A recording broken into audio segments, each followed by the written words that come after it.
we are the final score. Manchester United 3, Copenhagen FC 4. What a what a drama, what a football game, and what a shambles of our VAR decisions. VAR are absolutely destroying the game. Absolutely destroying the game. We played with 10 men. Oh, I'm sorry about that. We played with 10 men for the remaining of the 47 minutes. We got hard done, but did we play shit? No, we didn't. We had, ball possession here. So to walk away here with a loss feels a little bit robbery, to be honest. But at the end of the day, in-game management, Manchester United, wake up, smell the coffee. That goal, Dello was slumbering, sleeping. He should have protected that back post better, I think. But, it's never easy to play with 10 men for a full second half. And I never thought we played it bad, and Rasmus Hojlund, congratulations for a brace. You could have had a hat-trick as well. And, in the dying seconds, Harry Maguire had a brilliant shot on target. And the referee called it a foul. There was never a foul. Rashford's yellow card. Let us know in the comments below. Do you think it was ever a red card? I don't think so. I never thought it was a red card. I don't know even if Harry Maguire's handball rule was a handball. I mean, this VAR is absolutely destroying games. I kind of lost the faith in football. But I hope you're doing well. I'm fuming. I'm super hot. And let's do this. Let me bring to the stage Jarvis Cocker. Jarvis, how you doing, my friend? Hey. Yeah. Hey. I feel... I don't want to sit here and be negative and piss and whine about the VAR, but today I will piss and whine about the VAR because it's all bullshit, to be honest. It's not the same game anymore. The referees are nitpicking on every little thing. No, even the players, they don't react, play on, and they go 30 seconds, and then some VAR guy whistles in the referee's ear, and they have to come to see one instance of a second over and over again in slow motion. This is what the game has become. Yeah. It's a joke. It's not the game that I'm used to. I'm getting too old for this shit. Sorry for the language. I'm getting too. No. You can use whatever language you want. I'm too old for this shit too. I mean, I've seen the birth of VAR as well, and it's become shambles. I thought it was on the Premier League, but now, it's been implemented in Europa League as well, and we get hard done. It was very soft. Of course, the handball from the Danish side was absolutely handball as well, as Harry Maguire was heading it and he hit his arm. There was clear and crystal. But, Rashford's red card, you think it was a red card? I mean, he was just protecting himself. He was protecting the ball and accidentally he didn't go to hurt him. But, Robbie Savage was going to say, yeah, it's a red card. If you want to go by the letter of the law, by every letter, and study it by fine print, maybe there's some out for the referees to say yes, it's a red card. But it has nothing to do with football. That's what I'm trying to say. No, not even the players are reacting, and Rashford is just protecting the ball, and every player do. That's how you protect the ball. You set out your leg. And the Copenhagen players, he comes in from the side and put his leg out. It's even bended in the direction his ankles is bending. So, I don't think it's a red card. But the thing is, if I can criticize Man United for something, it's to handle the emotions of the game. To handle the emotions of the game, we see it's about keeping your composure when things get rough. And we can see it with this team group of players. We saw it against City when we lost 6-3. We saw it against Liverpool when we lost 7-0. When things get tough, they crumble. It's about the emotions of the game. So there was 10 minutes, 15 minutes of the game after the red card. All of the players were running around like headless chickens. They didn't know what to do. No, I actually missed the 3-3 goal because my stream was lagging a little bit, and then I came back and it was 3-3, so I didn't see that 3-3 goal. But honest to God, I thought we were hard done, and we still fought bravely to get into 3-2 with the penalty, and we should have just been cool and composed and defended our lead. But instead, we went on the front foot, and it is what it is. It's football, like, you know. And I agree with you saying there, like, you know, you cannot switch off. Like, you know, you have Royce Varane at the back post. You have, you know, a lot of place behind the post, and still you allow them to score, you know. And I don't know. It is feel a little bit deflated at the moment. It's 5:20 in the morning where I'm sitting at the moment, and Wow. you know, I'm almost getting a heart attack here. But it's not over yet, is it? Mathematically speaking, it's not over because we have to go to Galatasaray, and it's a must-win there. And then we have Bayern Munich at home. Yeah, we still have a chance in a way. Yeah, I don't know but if you still. have seen the table. Let me bring it up here, Mick. Sure. Let's see here. Here's the table. Okay, the standings. Yeah, just yeah, share we my- are. I think we are like, you know, 4 points or something. Share The screen. Besiktas says 5. Here it is. I don't know if you even can see it here. I could try to make it a little bit bigger. So here it is. Yeah, bottom at You league. see, 3 points. Bayern has 12 points, Copenhagen 4 points, Galatasaray 4 points, and we have 3 points. So we are up Yeah. against Bayern and Galatasaray away, and Bayern at home. Yeah. So if you win, must win.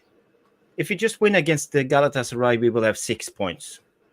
Yeah, 100%. That could be enough. Yeah, and then we have to beat Bayern at home, and Bayern have nothing to play for anyway because they're qualified. But we're not going to sort of sit there and pray for that. Of course, we could, but we're going to talk about this game today. I mean, I didn't think that Copenhagen played that well. I mean, they looked shell-shocked in the first half. We were kind of dominating in terms of possession. The way we played and the rolled ball and had the possession was quite well, to be honest.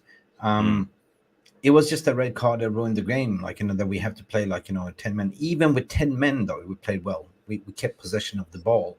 Yeah. But it's the same old usual. Like, you know, you switch off at the back, you're caught up sleeping, and and I don't know what to say. I'm gonna bring in Peter to the stage as well. Peter, how you doing, my friend? Eddie and Tenor, Peter, big up. How you doing, guys? Well, Good. I don't know what happened here, Peter. I didn't think we played that bad, to be honest. We got hard done by the VAR. It was a weird game, wasn't it? Yeah, I mean, I feel a bit miffed that we actually lost the game. Yeah. I think we played more than well enough. I mean, look, circumstances went against us. Them two, I mean, that guy running on the pitch with a flag, I don't know. And then from what I could gather, there was a medical incident in the stadium. We went 2-0 up, cruising. For me, Rashford, red card. I don't think it was reckless, but his challenge was reckless. He was looking the other way. It's like if I run straight forward and I keep my arm out to my left, knowing a guy's coming and he runs into it, you're going to injure the guy. So, you know what? It was harsh, kind of, but it's a red card because he literally could have broke his foot. So, okay, fair enough, you take it. The two handballs, you know, from Varane and Maguire, they give a pen. It evened itself out. We got a pen. I don't think both of them were penalties for United or Copenhagen. But this is what VAR is now. It's the nom de plume, as they say, isn't it? It's every game is not talking about football anymore. It's talking about VAR. And we need to drastically change this situation because it is killing football. It's literally killing it. Yeah, and 100%, mate. 100%. You know, I mean, you know, Dallo, look, you know what, Varane's a disgrace. Sell that guy in January, sell him. He came on, he was totally disinterested. You know what? People keep saying to me, 4 Champions League winner, Varane, Rolls-Royce Varane. I tell you what, mate, you're finished. You're a washed-up mess. Get out of my club. You're finished. Seriously, you're finished. Like Johnny Evans, we fell apart when Johnny Evans had to come off. Yeah. And my man of the match for me, is actually Harry Maguire again. Solid performance again, Harry Maguire. Forget it. 4 Champions League, Varane. All them people who want to wax lyric him, you know what, go and send him a Christmas card. Get this guy out my club. He's finished. The same with him, Casemiro. Take him out. Goodbye. Goodbye, like. Just get the fuck. Sorry for swearing. Get out. Yeah, no, You're 100% useless. agree. 100% agree. Anyway, I see comments that Eric Ten Hag had, but there was nothing Eric Ten Hag could do. Like it's all about creativity and what the player's doing on the pitch. He was not at fault for that red card. He was not at fault for how the players was playing. He was setting up. I think it was okay how he set up. Like Scott McTominay worked, but he could have taken off Scott McTominay in the second half. Amrabat showed a little bit more solidity in the midfield, but it was just. We didn't deserve to lose this game, according to my opinion, because we played well enough. It was shocking. No, I cannot see because we were up 3-2 and all of a sudden my stream was lagging, so I missed the 3-3 goals. I never saw what happened on the 3-3. So what happened in the 3-3 goal? Dalot lost the... Dalot, yeah. Yeah. It was a weird one because the referee gave Copenhagen a corner kick because Onana was struggling to clear a back pass. It came to his chest and he was fumbling a little bit. I don't think it was over the line, but he gave the corner kick to them, and then they established themselves outside the 18-yard box. We didn't have enough men to pressure. We were too passive. They had a brilliant cross to the back post. Dalot was sleeping a little bit, and then it was 3-3. So, yeah. So big up to the VAR room. Yeah, big up, chap. Yeah. I think what happened, Nick. Yeah. Got to shout out these people. Red J, I can see calling Ten Hag out. Big up for you for thinking that way. But what could the man do, right? It's the application of the players of the pitch.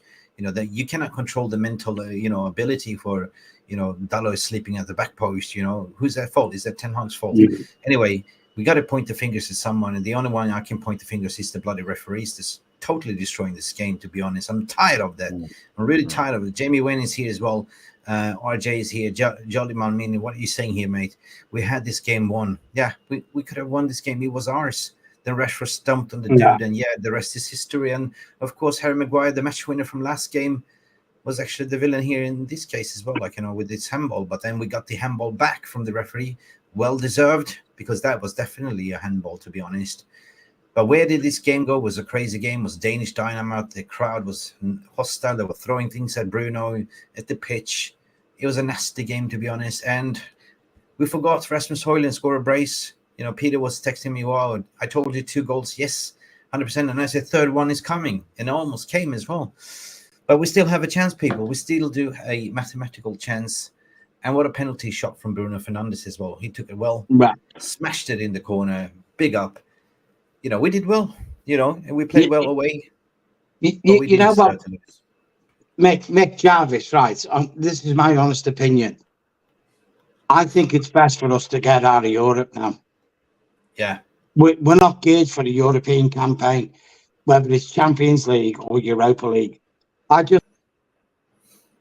Just get out of it. Get Christmas out the way, the Christmas fixtures, get our troops back, and then reboot the season. We've seen flashes there today of us coming back. If you know what I'm saying, we're coming back. We're starting to get into form, but the less competitions within, me personally, I think the better for us overall. Just concentrate on league form. That's it. Even throw the FA Cup, just win it. Yeah. Get out of it. Concentrate on league form. That's a big call, Peter. Do you agree with that, Jarvis? VR, what do you reckon? Should we just give up and just focus on the league, knock out to Christmas? I mean, Gary Kelly said absolutely shambles at the end. The red card was harsh. Never in my opinion, but we should have seen that game out. 100%. The game management, we should have seen that game out. And that's what you said, Jarvis. It's all about controlling your emotions at the end. Yeah. We could have seen that game out. Yeah, we got to keep composure. That's the thing. We were used to us keeping composure under Ferguson because we were a winning team. We had the mentality in the team. But during the during when he retired, we lost it completely, and we have seen it over and over again against Manchester City. We saw it against 7-up against Liverpool, and in other games when things get rough. We have like a captain who's I'm not saying that Bruno had a bad game today. He was actually quite good when it comes to keeping his cool, but he's one of the part of the problem too. And I think Ten Hag was too passive. When they go up 4-3, why don't he just chalk on Pilestri and Martial and try something? We had 2 subs left, as far as I know, but we didn't do anything. And we had like 5 minutes added time plus 3-4 minutes in the game left after the score. So there's almost 10 minutes, but it didn't put on people. So I'm not sure why. I feel he was too passive today. He should have been more trying at least. But I don't know how it can speak. Okay. You're in the mud. Yeah, no, I agree. There was no leaders on the pitch, and young Rooney comes in and scores as well. Yeah, young Rooney. Yeah, 100%. Now, big up, congratulations, FC Copenhagen for the 4-3. It was an entertainment football game. To be honest, it was entertaining. It was a lot of drama. It was. And I'm just baffled, like, what are we going to do now? Like, we're going to go to Welcome to Hell. Like, we're going to go away to Galatasaray in Turkey to play. No. It's not easy. It's not easy. We're not going to win now, Mick. We're not going to win in Galatasaray. No. Game over. I don't know what to say. It's a must-win game when it comes to Galatasaray. At the moment, we have 3 points. Copenhagen and Galatasaray, they have, as you can see the table here, they have 4 points. In the next round, Copenhagen going up against Bayern away, they will probably lose, and we will go away against Galatasaray. If we win that game, we have 6 points.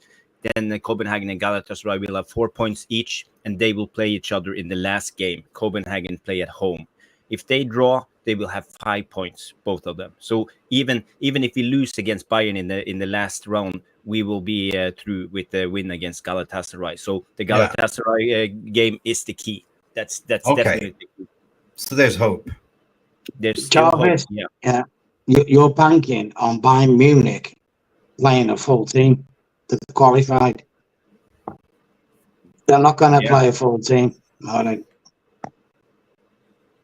Can you see Harry Kane playing in them last 2 games for them? No. Yeah. They're not going to risk him getting injured in them games. No. We'll see. We'll see what we'll do. But we have a question here for Red G. What do you think about Obama's performance? I don't know. Maybe Joe Biden, the 78-year-old, could have played on the pitch, mate. He goes and rectifies. But he forgot. Onana, not Obama. I thought that was funny anyway. I don't know. Strange one. We can go in and still get a result over there, and even if we play a draw and win against Bayern as well, that gives us a chance as well, don't it? Yep. Anyways, it's I don't want to end up playing in a Europa League either. So I agree with Peter. If it's Champions League or nothing, right? If you can't qualify to the Champions League group, just piss off. Just go back to just playing league football and focus on, getting your full strength squad back, and finish strong in the Premier League, Finish 5th and you might end up in Champions League next season. Because this year you can get, 5th spot, you can qualify for Champions League as well. Yeah. I don't know. So in a way, before Rashford was, I got a question for you guys. But even before Rashford was given the red card, I don't think he looked that sharp either way. He was never into the game anyway. According to my opinion, I was looking at it. I was analyzing. I remember Saka had a good game on the right side, but he was missing, the partnership with Rashford. Man, I don't know what to say on this game. I'm just shell shocked. You know what, Mick? Jarvis, Rashford's done nothing all season. I think he scored 1 goal, hasn't he? That's it, in 16 games. Listen, he had a fluke season last season. Any true Manchester United fan will know in their hearts that last season he had a fluke season. That was the prime time to sell that guy on. Yeah. Because I'll tell you this now. If we put Rashford up for sale in January, I can count on one hand how many teams will come in for him. Yeah. And two of them 5 teams wouldn't be top teams. Peter, This stay guy there. is overrated. He is Yeah. totally one of the most overrated players I have ever seen in my life. Yeah, no, The sooner we get shut of him, the better. He's having a bad season. Stay with me, Peter. You know, because you mentioned it. John Johnson's coming in here with a little bit of a comment. So, it's I kind of agree what you're saying that, like, if we can't play well here in Champions League, what's the point of continue? Because we're not even playing well. We're gonna get knocked out anyway, right? So that's why he's saying, like, you know,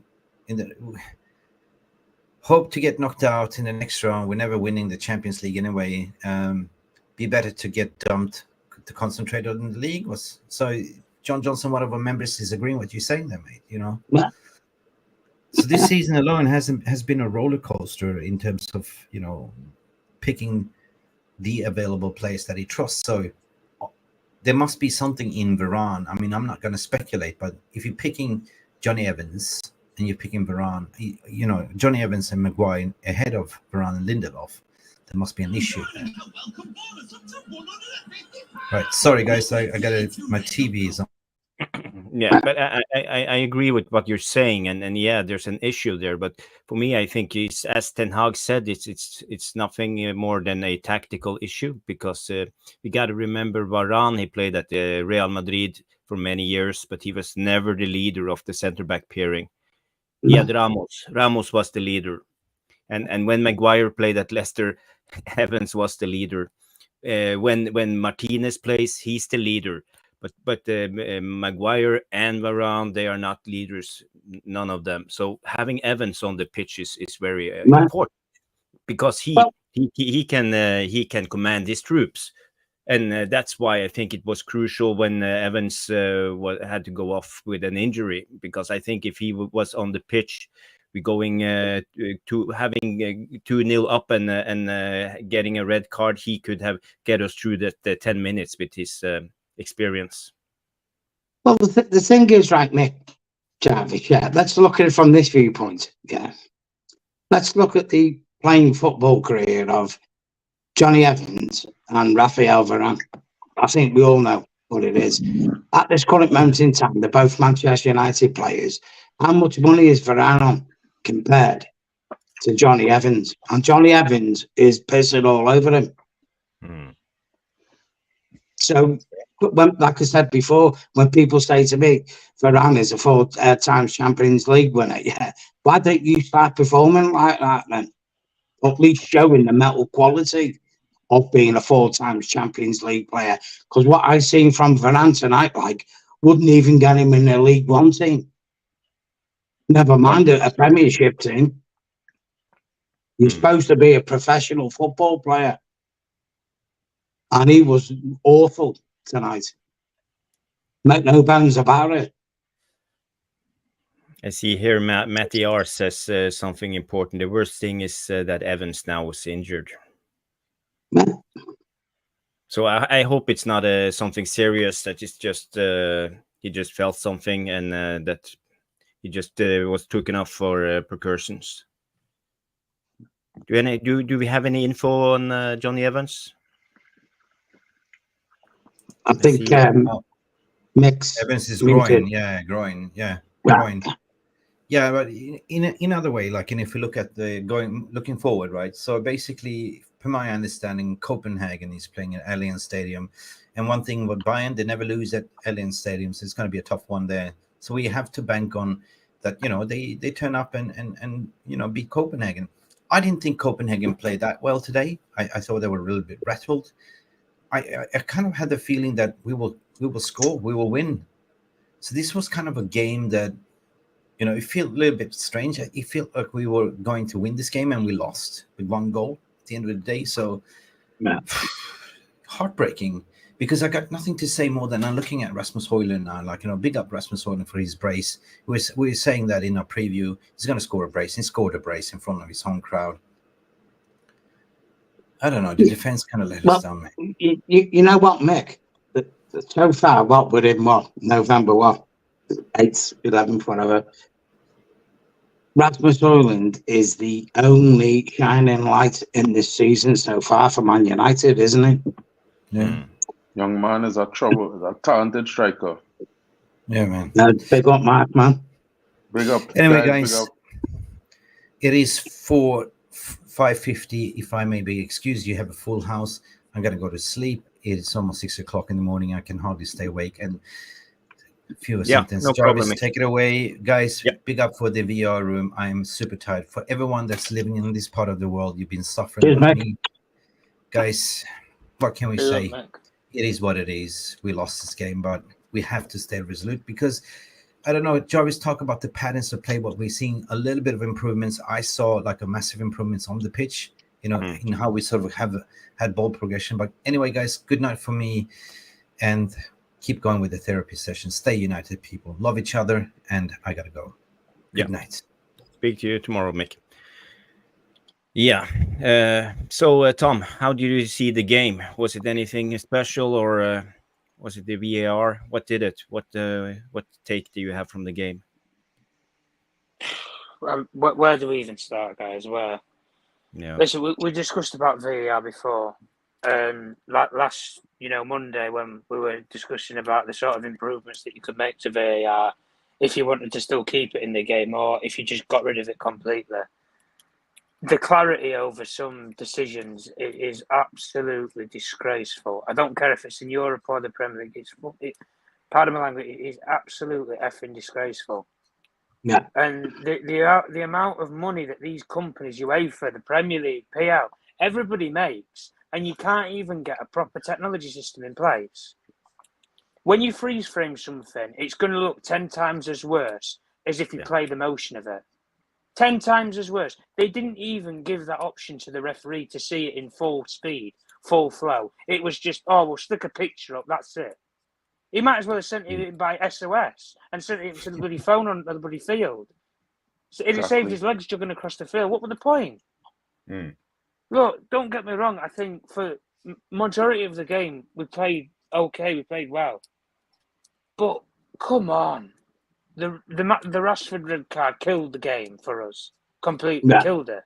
Because if we're playing 11 against 11, we batter them. I don't care what the coach has to say. I don't care this shite that was associated around the stadium, and it was going to be as if you're playing in the 1980s. Like that's not a fortress. It's really not. The guys they didn't even. Copenhagen didn't come to play in that first half. Guaranteed, they did not come to play. They didn't deserve to get back in the game in the way that they did. And like we say, the whole officiating, it was shocking. The penalty, don't even get me started. Comes off his kneecap and goes to his hand. What's he supposed to do? Are we supposed to just handicap football players now? You might as well just handicap them. Don't let them have any arms. Don't let them have any legs. Because if it touches their arm, they might as well just not even... Always going to give the penalty. Again, but the one thing that I did like was when they gave it for the other way, it was the same officiating. Even do I honestly believe that it was probably the right decision to give handball? Probably not, no, because of the close contact of it. But the way that they gave one at the other end, they're already forced into giving one anyway. But, guys, at the end of the day, the one thing that we've always said for the whole season with this team is that defensively, they are just not awake. Not awake at all. And I'm sorry, when we were discussing it before, saying that these players are still in pre-season, pre-season's over with, mate. If this is supposed to be pre-season, it's the longest pre-season in world football. I don't know what the hell the actual defensive structure is, to be honest. We said we had this conversation all of us about with Delo against Newcastle. Yeah, not alert, not switched on. Yeah, Wan-Bissaka, I'll admit in the same case, it was the exact same, but he got away with most of it in the first half. Delo, that goal is absolutely scandalous. Absolutely scandalous. The positioning for the winning goal. I mean, I know you've got 10 men, but you've got everybody in your own half. There's not even a player near the kid. Not a player near it. And it's just so ironic that a player called Rooney's knocked Manchester United out of the Champions League. It is so ironic. Because let's face it, guys, we are knocked out. We've never been to Turkey and won. That's No. that's not me making it up. That's a fact. And these players, you've just seen how they buckled tonight. I don't care if it's 10 men or 11 men. They buckled and bottled it. You can't see out that absolute poor of a Copenhagen team because they weren't anything special, guys. They really weren't. Nothing special at all. And in the way that we played for the majority of the game, yeah, we had control of the ball, we had possession, brilliant. But we don't put teams to the sword enough. You can have all the possession in the world. You can listen. Manchester City's teams against us for years had 80% possession in some Manchester derbies, but we still won the game. You know why? Because we took our chances in the game and they didn't. The difference is with us. Yeah, you can have all the possession. You can progress the ball. Brilliant. I thought some of the plays there was improvements. What we discussed, Jarvis, on Monday about McTominay, the open passes that were forward. He wasn't playing them against Fulham. He played them tonight, or he ran with the ball. Clearly, the instructions was drilled into the players, and there was improvements there. But from a collective team perspective, they are mentally shot. When they go a goal down or they concede a goal, it doesn't matter if they're 2-0 ahead, 3-0 ahead, 4-0 ahead. There's just some sort of blockade against these players, and it's not even just under this manager, because it's happened for 3-4 different managers now, and it's the same recurring problem. There's a psychological effect in this squad, and at the end of the day, you have 4, 5, I don't know how many winners' medals he's got. Champions League winning medal, Rashford on the bench, and you don't start him in a Champions League game. 4. How many has Harry Maguire got? Yeah. How many has he got? I don't. How many games of Champions League does he got? How got? many games has he even got? We don't. Yeah. That's what I mean. Johnny Evans. Johnny Evans. And now we're in deep dire. Johnny Evans is injured now. So now he's stuck with a player that clearly they've had a rift or that he doesn't want in the squad for some reason, in Varane. What's the reason for not playing him? And I think it's clear against the Manchester derby, that was shite, wasn't it? Tactic. You're playing Manchester City, the best team in the world. You're going away to Copenhagen, supposedly this fortress of a ground. You play your best players. It's as simple as that. And So what about meritocracy, Tom? What about meritocracy? Because in my honest opinion, you know, like Johnny Evans has been given good games. He's making a good show of himself.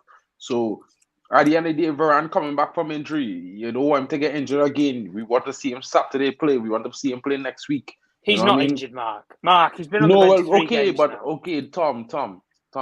You know what I mean? Like, we could go on and speculate that he's not injured. They're having a row. Same thing with Casemiro. We could go on and do this. But at the end of the day, we're still speculating. I just speaking from the knowledge that is out there. You go in a crucial game in the Champions League where we have to win. It doesn't matter. Forget the opponent. You have to win a crucial game. You're telling me you're going to pick Johnny Evans, even if he's played this well, over a 4 times Champions League winner? Well, if the dude just come back from injury, I probably would play Johnny Evans because I the kind of guy. 3 games he's been on the bench.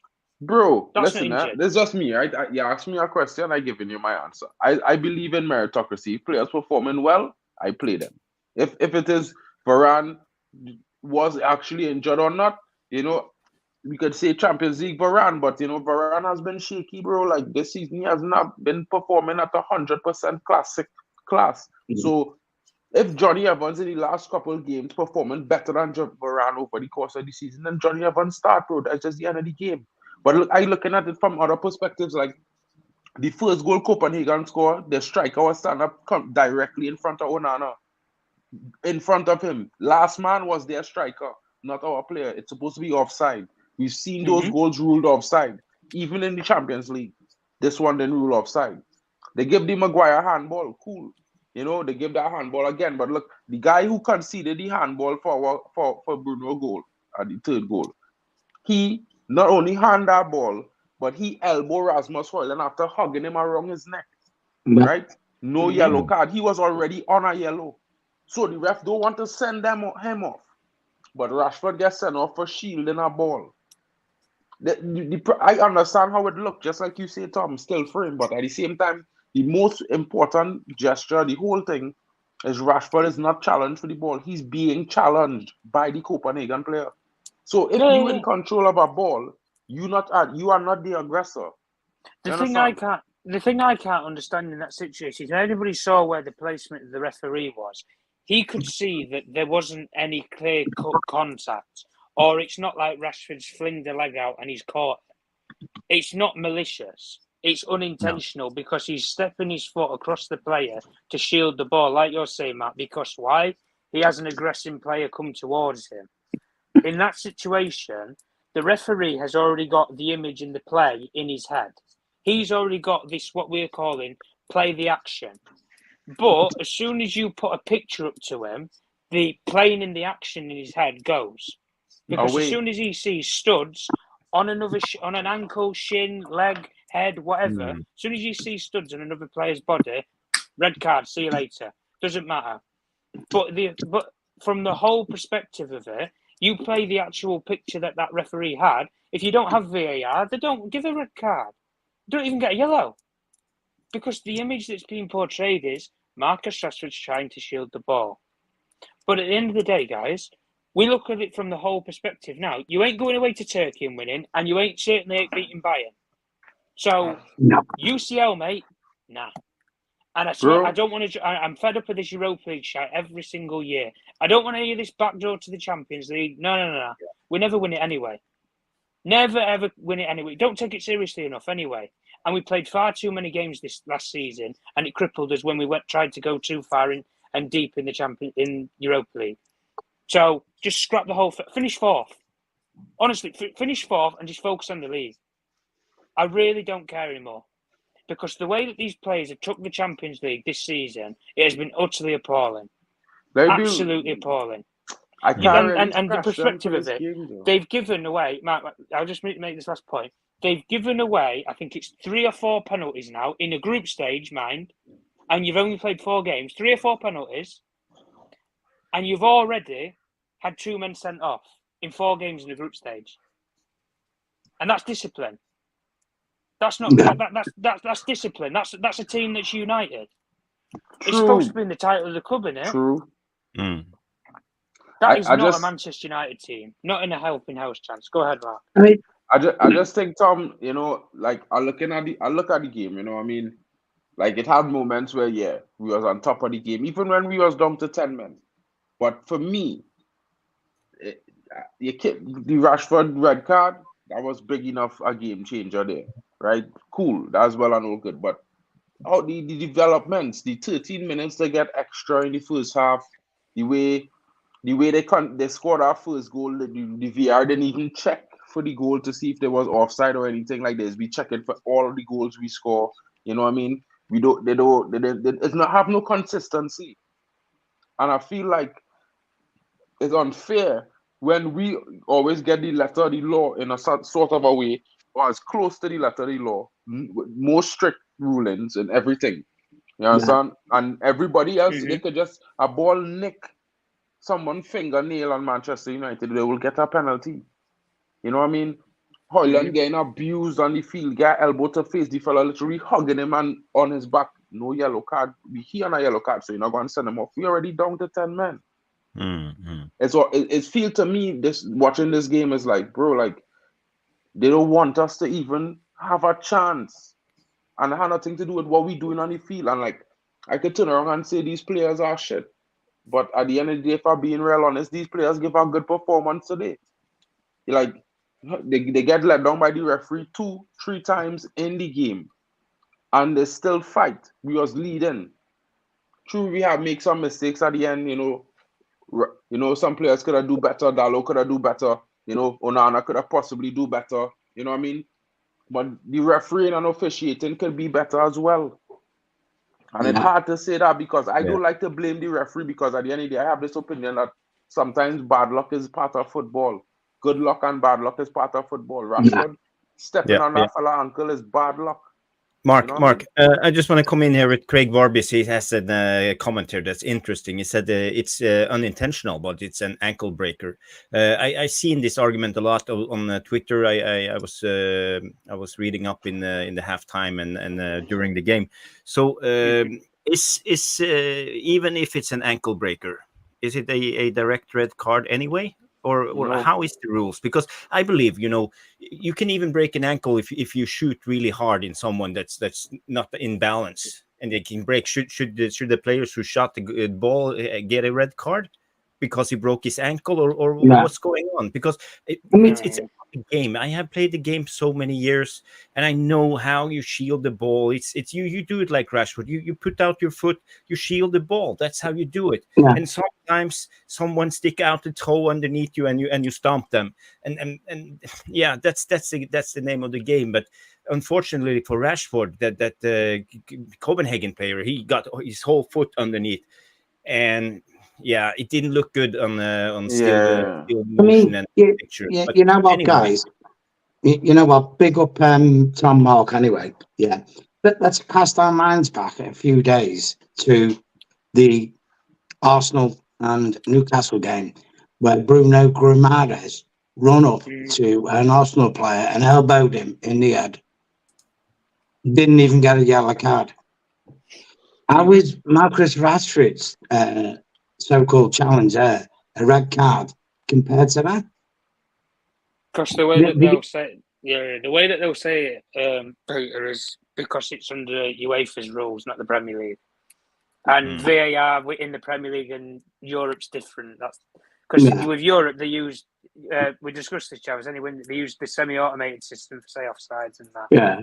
You know what though, Tom? That's crazy, isn't it? Because if you get booted in the balls in the Premiership and you get booted in the balls in the Champions League, they both hurt, don't they?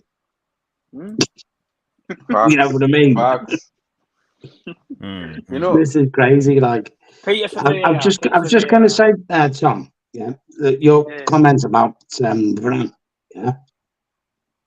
I understand that all this, it was a Champions League winner, blah blah blah. There's a lot of rhetoric going on now about him being sold to Saudi. I'll bet anyone £100 here now, if Varane gets sold to Saudi, he won't play more than 10 games in a row. I don't care what any league he plays in. This guy is shot as a player. Like, he is constitutionally shot. He was a top-class player, but was is the operative word. He's gone. He's on 300 bags at Man U. You know what? That's if we can get 20 million for him, selling him to the Saudis, I'll take that. In fact, I'll take 10 million.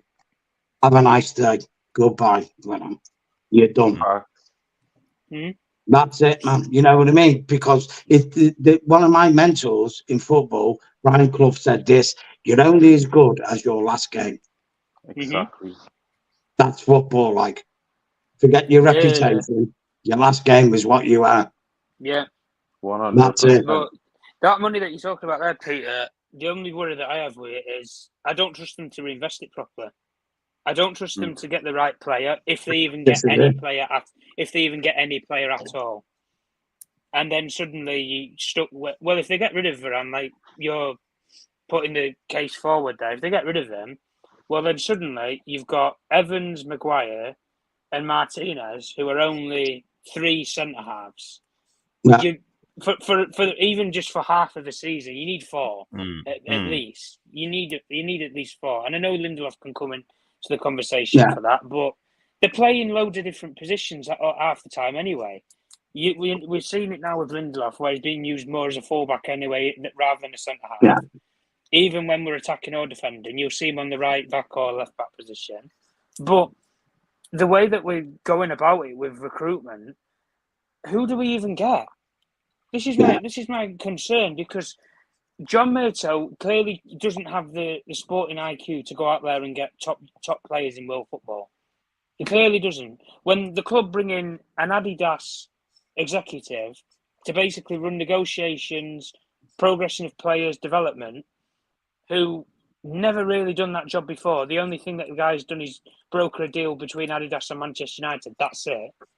Like, it just baffles me to think that, if we get rid of Varane, to be honest, I'd take 20. I'd take 10. I'm doing the exact same as Peter. But the one problem that I have with it is I don't trust them to reinvest the money properly to go on somebody else. Yeah. And especially in January anyway. And you can look, people will throw names out there, Tadibo from Nice or wherever. Listen, these football clubs, they're run properly, under a proper structure. And when Nice are going the way that they're going in the league, they ain't going to sell the best defender. Whether Ratcliffe's coming in to buy Manchester United for 25% or not, If they're at the top of the league by that point in January, they ain't selling to Debo because they have a chance of winning the league. So at the end of the day, we're on the battlegrounds where we don't have it. We've got an unsettled squad, clearly, because something has happened between Varane and the manager. And as Mark was saying, like with injuries and stuff, yeah, I get that. The guy's been on the bench 3 games already. And even in the tight-knit games where you sort of have to win a game, I wouldn't have minded if he changed the formation and played 3 centre-halves if it meant that he didn't just lose the game completely.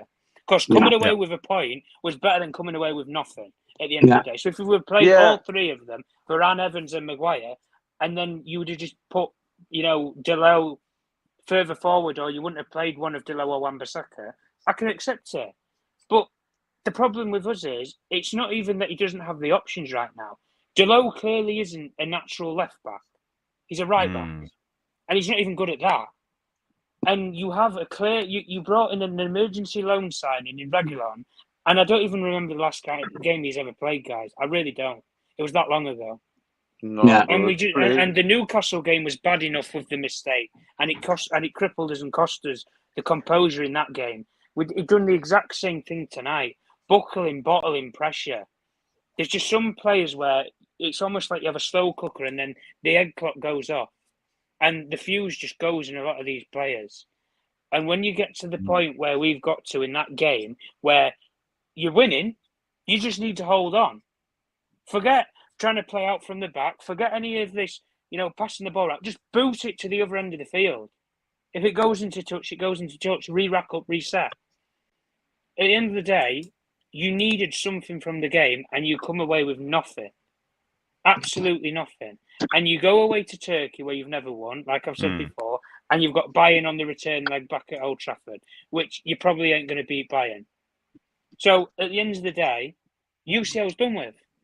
And these players, they busted an absolute gut to get into this competition last season. For what? For what? Yeah. To do this? To perform like this? What's the point in qualifying? Absolutely nothing. What, you get 25% increase on your wages? You're not even going to see it out. You know what, Tom? If I can cut in there. Jarvis, Mark, yeah. Let's fast forward to Saturday, Luton game. Cool. If we get beat against Luton and, we're going into an international break, I can see Ten Hag getting there sacked. I would make a change, I would. I can see him going. Because it's obviously... There's no cohesion to the club, is there? There's nothing in the team.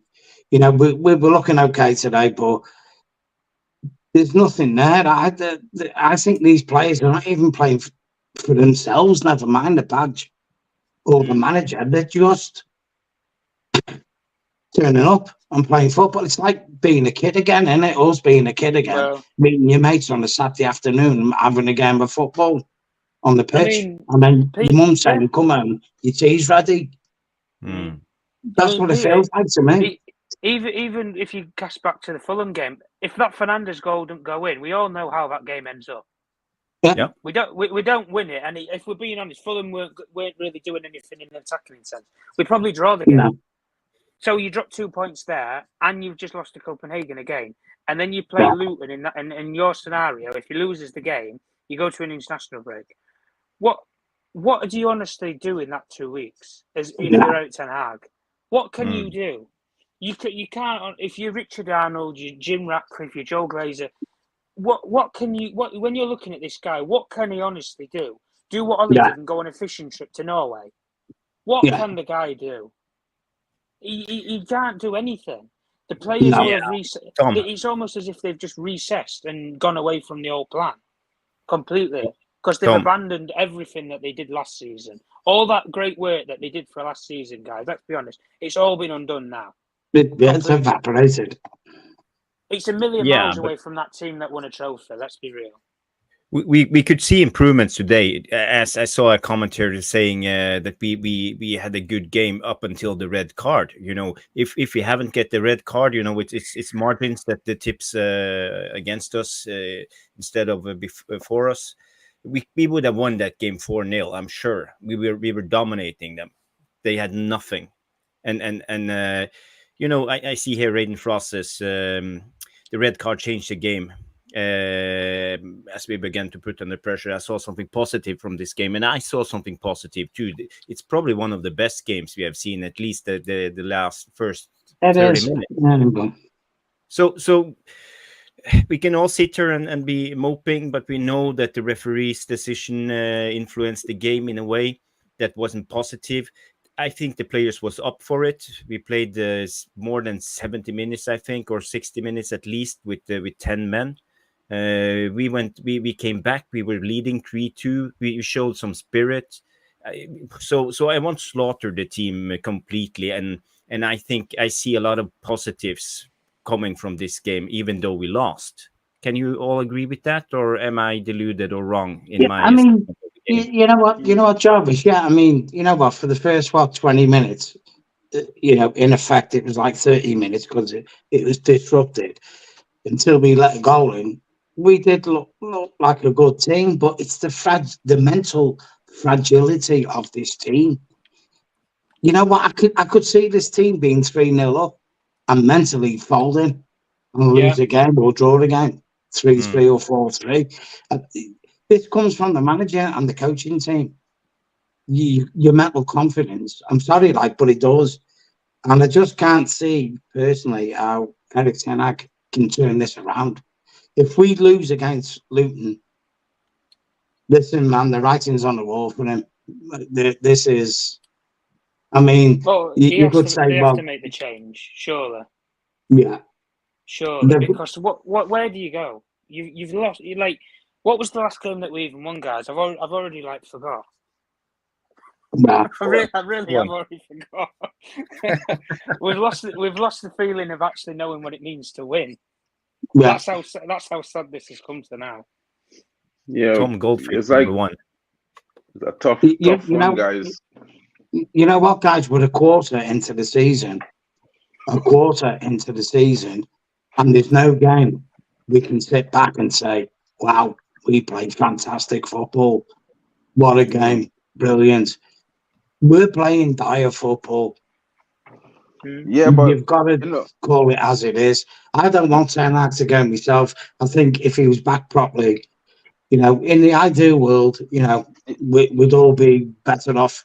But the facts is you have to deal with what you got, and I'm afraid this guy cannot deal with what he's got. Yeah, but Pete, that kind of inconsistent to say, really, because if we didn't go down to 10 men today, we'd have smashed Copenhagen. No ifs and buts about that. We was up 2-0 in less than 20 minutes, bro. If we hadn't lost a player, we might have scored 6 today. So yeah, Mark. Understand what I'm saying? Sometimes I get what you're saying, bro. I do. I get what you're saying. It's beyond manager. It's beyond players. Sometimes the circumstances. Watch my football is a funny game, guys. And we could all come and dissect all this and extrapolate it all how we want. And we could never find a true reason for this game because, listen, one, Dalot play every single game of the season, right? So he could be tired. The team played 70 minutes, down to 9 men, right? So you have to also give them fellas up some props because to play with 9 men against a team of young fellas running at you incessantly, you have to be covering extra space. Of course, right? yeah. And they come back and score a goal after conceding a penalty and an offside goal. They come back and they went down and they come back and equalize. You know what I'm saying? We come back and score a third goal. Yeah. So we didn't win the game, and I real disappointed. And I was like, yeah, bro, these guys need to do better. Dalot should have done better. I think Onana should have done better for the last 2 goals. The equalizing goal that they score, I think is purely Onana's fault because he should have gotten that. That ball the coming goal, he could have done better. Yeah, I agree. Yeah, so but at the same time, I'm not going to turn around and say, you know what, these guys were shit today. This was that because, bro, for the first, even when we went down to 10 men, we was playing decent football. Yeah, but right up until sorry to interrupt you, mate. Sorry to interrupt you, mate. But so far, we played how many games this season? Tell me one game where we've played a full 90 minutes We battered the team. We've left watching the game thinking, wow, what a performance. There isn't one. Yeah, but There isn't one. But let me be honest here. We're in a rebuild, and if we really being genuine and honest about being in a rebuild, we're not supposed to be saying that in the 12, 13, 14, 15 game of the second season of our rebuild, when we know he didn't get players out he wanted out, and he didn't get players in that he wanted in, because this is not because we're in a rebuild. The basic of everything is we in a rebuild. So if it was his third season, come and tell me all these things, and let me say Eric Ten Hag out, let's get him out of the club. These players. You know what, mate?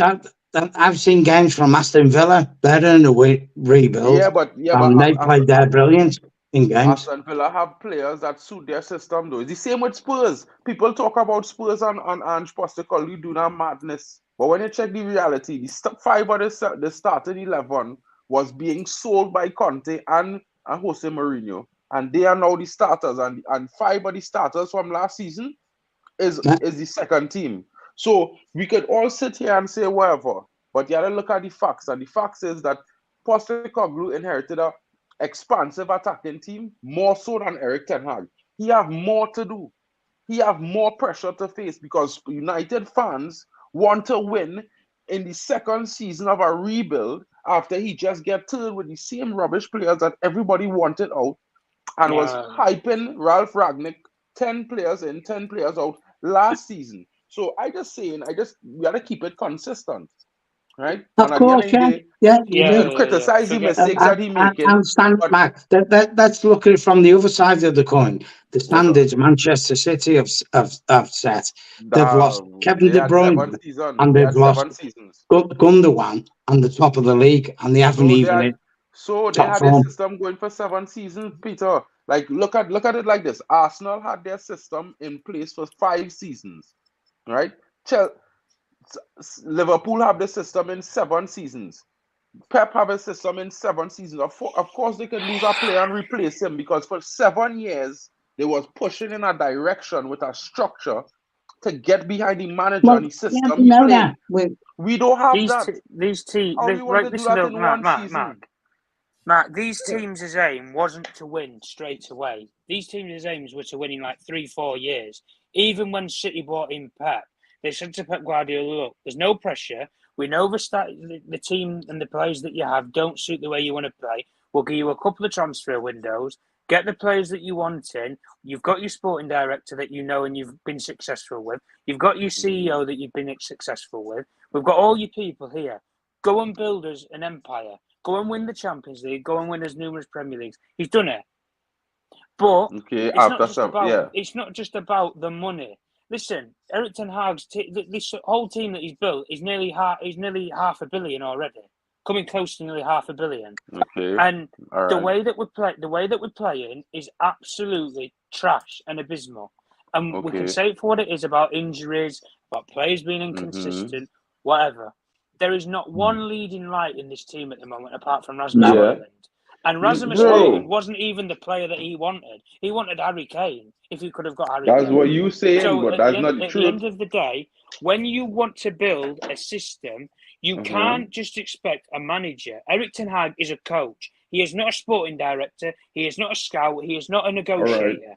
He needs somebody who is a football operator who has the phone book, the list of the best young players in the world, the agents, everything.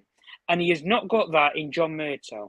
So how can we honestly expect anything from this club in 3-4 years apart from a Carabao Cup or finishing maybe top 4 in a lucky season? Because apart from that, we're not even got any good football now. No good football. Yeah, but I'm trying to figure out what is the point that point where you're saying they're basically highlighting what I say, that he's supposed to make mistakes this season. We're supposed to lose games.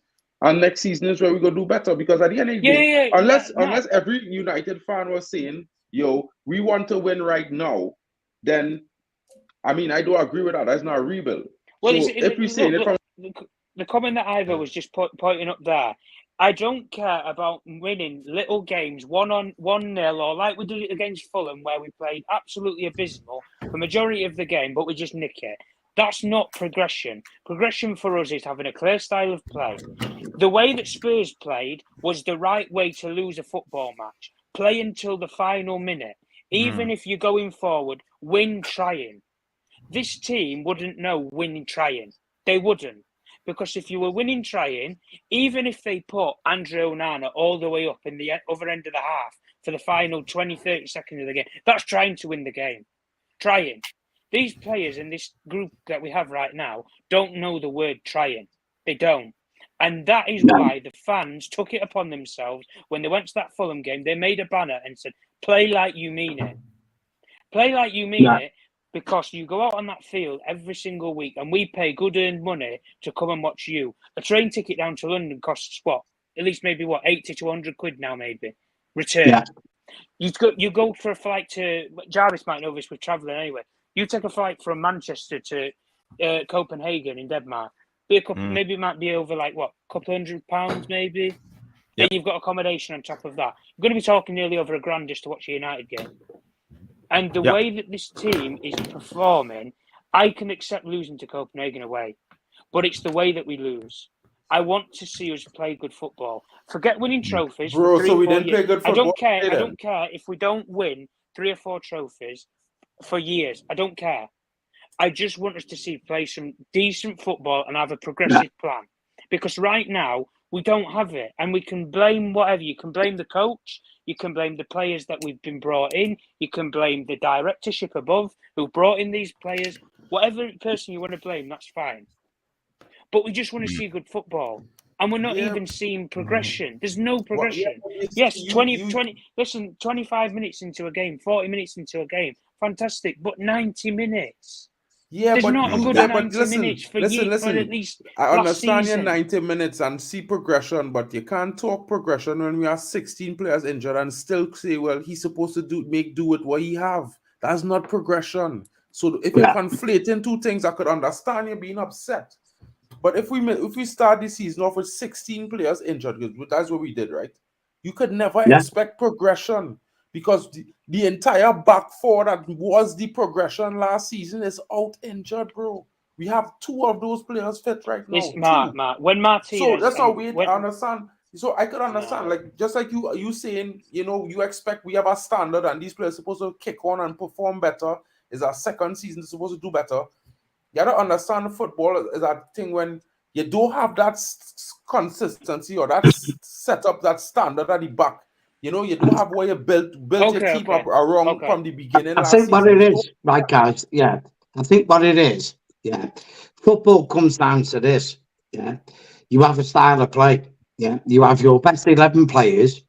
You have injuries. You have maybe half of your best 11 players, and you have a B team of players that complements them. And then if they get injured, you have a C team. Yeah, okay. So for example, your A team's injured. You've got to play your B team. Your B team's not as good as your A, but at least they have a blueprint and a game plan to follow. I think what Tom is saying is we don't have that blueprint to follow. Yeah, but we can't. We do not have a style of play to follow. To talk about a blueprint like that after one season is madness. Because we didn't put nothing in place. Well, that's the point of being a manager and getting the job. This is what I said to you, Matt, before. So what are we building? You were saying before we're in a rebuild. So what is it rebuilding then? Well, what's the plan? If it's a rebuild, right? If you understand the concept of the rebuilding now. So last season was the first step of building the rebuild, right?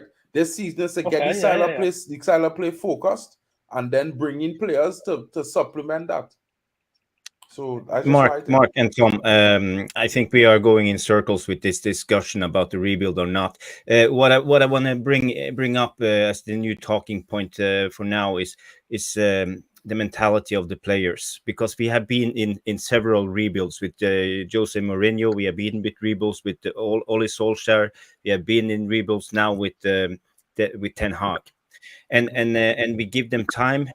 And when the going gets tough, when the pressure gets on, when you go to the Europa League final, when we have the final match in the group stage of Champions League with Solskjaer, we lost. We lost the final. We lost on penalties. We lost going away against who was it? The German team. We lost against with the Champions League group in Solskjaer's reign. We won the two couple of first. Oh, Leipzig. Yeah, Leipzig. Leipzig, and we lost that game. We are losing, and we lost 3 semifinals. We are losing vital games, and we can't seem to get over the line. And this is a reoccurring theme. This with the mentality of the team.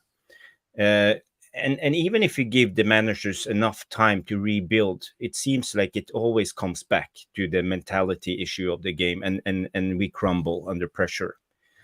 Is it about the fan base? Is it about the club? Is it about the wages? Is it the players who are mercenary or doesn't give a fuck? I don't know. What do you guys think? So who want to go first? I'll go first. I think it comes down to you can't blame the fans. I mean, I've been to a lot of away games with Man United, but I'll put this hand on heart with pride. We're the best away fans in the country, without a shadow of a doubt, Man United fans. And like Tom said before, we paid good money to go and watch this shovel of shit play football. Yeah, this is down to the players. Forget about the manager. This is down to you. I was a professional chef for 25 years. If I cooked a meal for someone and they didn't like it, I got upset because that means I failed in my job. Yeah. These players know what they have to do. There's no excuse. Yeah. You're getting paid a king's ransom to play football and you're not delivering for the public. Never mind just Man United fans, for the football fans in general. But there's people who like to watch Man United who aren't fans of Manchester United. Yeah. This is down to them. Personal pride. Yeah. What is it? They're getting paid too much for doing too little. Maybe that's what the problem is. I've always said this, and I'll say it now. You should pay players a basic wage and then pay them the big money on performance-related pay. You perform, you get paid the big money. You don't perform, you get paid your basic wage. Story finished. Next. I agree with Alien. I don't think I could say anything else. Alien say everything I was going to say. I would hold the players exact to ransom the same way because their performances haven't been at the standard of what we're paying them. And people could sit here and say, like, I don't think we have some of the players ready to play this system. But at the end of the day, we paying players elite salaries better than Man City players getting paid, and we're not even getting Bournemouth level consistency. Right now is like, I mean, we have some decent games, but we have all kind of factors. But at the end of the day, football includes all kind of luck and bad luck, and stuff has happened, bad refereeing. I think these players should have the caliber to win games despite VAR, despite bad refereeing, despite going a man down, especially against Copenhagen. Like, you know, they are the Danish champions, and at the end of the day, they're a good team. But come on, like, we was 2-0 up. I think we shouldn't have lost this game. It's tough to take, really sad. And yeah, like Alien said, like Peter said, I will hold it against the players. They're the only ones I would be blaming right now. Tom, are you still here? No, he's having a break. I just want to add, when it comes to this group of players, it's not only the players, because we have seen the players since 2012, I think, coming in with big wages, and the culture of the club is at the moment it's about money, it's about greed, it's about mercenaries, and they're playing for themselves, their own brand. They are going to like Gucci with Gucci clothes and golden chains and being TikToks and shoe brands and being with celebrities, and they are living the life in a way. And I think we are falling under the trap of being too successful for as long as so long that now we can't even achieve that. For me, I think we need. I saw someone put a Yala. He's coming in with some sense here. He says when Mitchell comes to the club, we will not buy players like Varane and Casemiro anymore. They will get younger players for the future. I do believe that's how Mitchell work, and I also believe that, and that is how we should work. I'm not sure if it's just wishful thinking, but I believe when we get that's progression. That's progression, Jarvis. That's a plan because you're building for something. You bring like, let's be honest, Jarvis, with what you've said there. Casemiro and Varane, like what Charlie's saying here, you bring those players in to win, don't you? You do. You bring experienced players in to win. Those are the players that, if you have a Jose Mourinho, you have an Antonio Conte, they're proven winners. They want to win here and now straight away. You bring those players. But if you want to work and actually build something, like with Ten Hag, where he had so much success with young players at Ajax, that's what you call for a rebuild, because you bring in young players, hungry, desirable, and they want to win, but they want to win together. But you have to build that. You have to build a mentality. You have to build a belief to say, we're going to play to the 90th minute to win every single game. We're going to go to some dark places doing it, like, say, the game tonight. You might have a bunch of youngsters that play tonight instead of these experienced players, but they'll learn from it. What will Varane, what will Casemiro, what would any of these players really learn from losing against Copenhagen tonight? Nothing. Yeah. They've won this competition four times. They've won it. So losing to Copenhagen is nothing to them. So if you're going to, like Jalene was saying about signing young players, if you bring in Mitchell, yeah, it's the perfect plan, because then you're building towards something. But the profiling of the players that we've brought in, it's a mishmash of players that you want to use to win here and now, but then also try and build something later on. Like when we brought in Anthony with the age profile, that's a player to build with for a couple of years. Casemiro does the opposite of that, but that wasn't the player he wanted. He wanted Frankie de Jong, which if you bring in Frankie de Jong, again, you're bringing in a player to build something with. Kim Min-jae, the sort of age profile there, instead of Johnny Evans, player to build something with. Tedibo, player to build something with. So, yeah, Hojlund. We can say Hojlund, there you go, Jarvis. Yeah, instead of Harry Kane. Instead of Kane. Build something with, because Kane you bring in to win here and now. But the problem with us is, unless you're going to get a team that's all young and hungry, like what we had under Ole Gunnar Solskjaer, where a lot of our players were a lot younger than they are now, and we built that mentality for 3 years, but then we ended up winning jack all with it. The problem with that was we didn't have a coach. He wasn't a coach. That was the problem. You give Ten Hag that team, maybe we might be sitting here with a different scenario, guys. We might be. Sure. Because a proper coach with a young system of players is as dangerous as having world-class superstars, because you can always build something. But at the end of the day, the model and the blueprint's been set by 3 clubs now. And honestly, it's the 3 clubs that we've all grew up to hate. Arsenal built a team with young players. They will win a Premier League at some point. Absolutely. Because they have the right mentality in that squad and group of players. They'll win something big as a group. Liverpool built a young team. They've already won everything that there is to win as that team. Manchester City, well, they're just on record repeat. But they always get young players in. And they build I will throw Newcastle into that pot as well. Newcastle, they're trying to do the exact same thing. That's it, yeah. But Newcastle are constrained by the budgets. But when they keep qualifying for the Champions League year on year out for, say, 2-3 years, they can buy the best players in the world. So suddenly they're on an even playing field. And there, what I've just said there, those 4 clubs, even when you've just put Peter there, where you put Newcastle in that equation, there's your top 4, guys. There's your top 4. Because Manchester United, they cannot compete in that bracket with those football clubs, not under this current structure and model. Absolutely not. So this is why I'm saying, if you bring in a Paul Mitchell, let him properly work with Erik Ten Hag. That's when I can sit here and say, I'll give this guy time, because he has a football expert above him to work with. John Murtough is not a football expert. He wouldn't go and be a sporting director for Sheffield United, for Sheffield Wednesday, never, let alone Manchester United. The guy was a head of youth development at Everton and suddenly becomes Manchester United's football director. No, it shouldn't. It shouldn't happen, guys. It really shouldn't. And this myth where Erik Ten Hag didn't want to work with Ralf Rangnick, I'm not buying this. I'm not buying that perspective. I'm really not. Me either. How can you get rid of a football expert like that and just say, I don't even... It's not even with Ten Hag. Hear the guy out. But apparently he didn't even do that. He didn't hear the guy out, which I found stunning to believe, that one of the best coaches in European football doesn't listen to one of, as many people call it, a godfather of football. Yeah. I'd find that really, really struggling to believe that he hasn't even listened to anything of what he would want to do or work with him.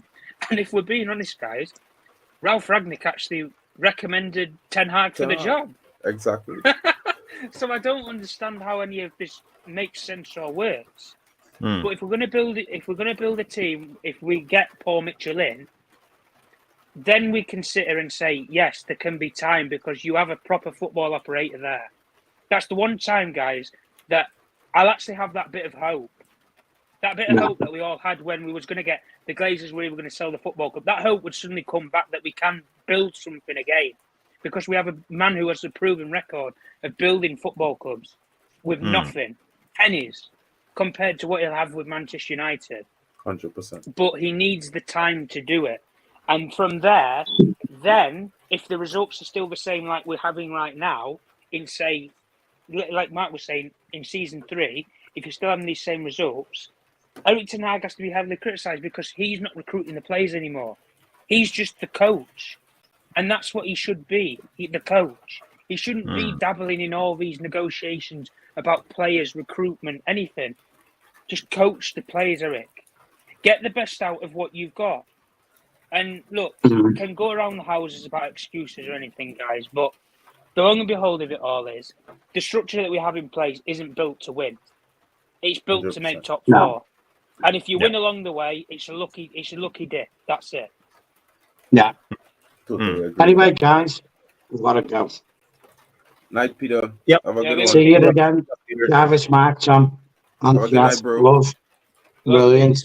100%, Peter. Catch you tomorrow, bro. But Man United, I will never die. Never die, bro. Never die. Cheers, all. Thank you. Yeah. Cheers, Peter. Yeah. I before we wrap it up, I just want to go back to the game. What players did you think did a good job and who didn't work at all? If you see here, I can start. I think Onana, 4 goals.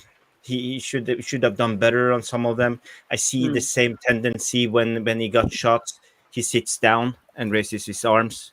De Gea never did that. He just stood there like a hockey goalkeeper and just bended his knees to the side.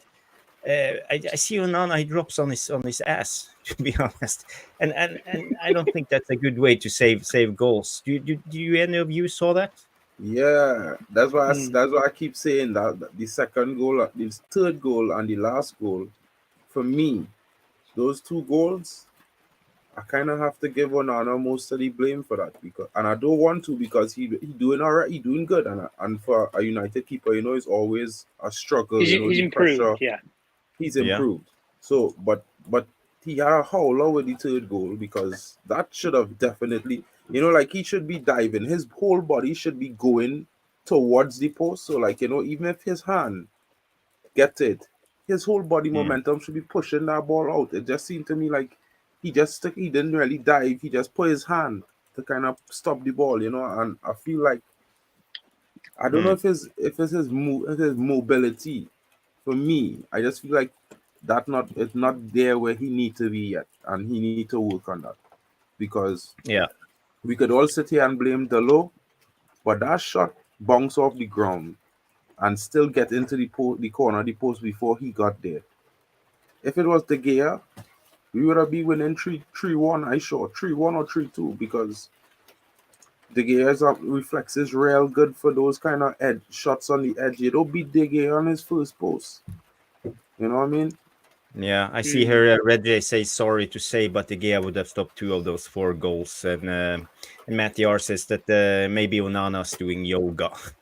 So I don't think he had a good game at all. He had some saves, but I expect more from a Man United goalkeeper. So at the end of the day, I will give Onana a 4 out of 10 as a player. Agreed. Do you agree? Yeah, I'd agree. Yeah. Yeah, I agree. So let's go to the next one. I think Dalot, he had a bad game on the goal number 3 and number 4. He loses player on the back post. He's obviously not a left back. You see his positioning of his body is a little bit wrong at the time. I see he tries. He has some courage playing out from the corner. At least when he's like stuck in the corner flag with 2 players on him, he tries to dribble himself out of it and gets to progress the ball. So some positives, some negatives. But because of the 2 goals, I don't think I will rate him high. So what will you give him, guys? Maybe a 5. I think he was positive going forward. I think despite the two mistakes that he made at the end with the goals, I think he had a positive game going forward, and all in all, because he did defend well in the first half. He did play a lot of positive passes. He played in a lot of balls into the box. You know, I could give him a 4, but I'd say give him a 5 because his contribution going forward in the totality of the game was more than just the 2 mistakes he made. I see here in the VAR room, I say Matty R gives Dalot a 3. Jarle Malmin says if Onana gets a 4, then Dalot gets either 2 or a 3. And even Bosic says Dalot wet shit.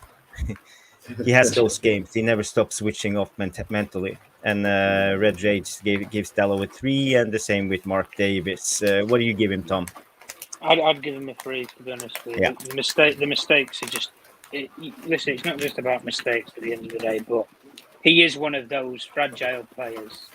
You put him in a high octane atmosphere, and he'll start against Galatasaray, and you'll probably see the exact same thing. He'll just buckle. He's not the only one, but he is one of the main ones out of a lot of them in the whole squad. Where, when, like we were saying before, the going gets tough, he's not a player that I'd want in my team. Put it that way. So we move on to Evans. We don't have to rate him because he got injured. So I think we will rather do Varane. So for me, I think Varane, he looked erratic. He wasn't in control. He was looking nervous. He had a lot of misplaced passes. So Tom, you want to go first on Varane? I mean, let's just do it as if he played the full match, because he basically did, didn't he? He came on, what was it, after like 20 minutes, was it? Yeah. So we can do it as if he played a full match then. I agree with you. Erratic. He didn't look like he was himself. If I'm being honest, I don't know if he lost a bit of composure, because it didn't look like, he had that winner's mentality like I was discussing before. I mean, he didn't even challenge the VAR decision that went against us. It was just weird. And like I say, I think there's something's happened behind the scenes. Something has. Because I can't understand or get my head around him not playing at least one of those last 3 games.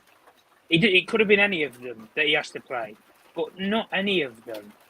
It's very strange, very strange. But listen, for what he gave for the team, no, I think very erratic.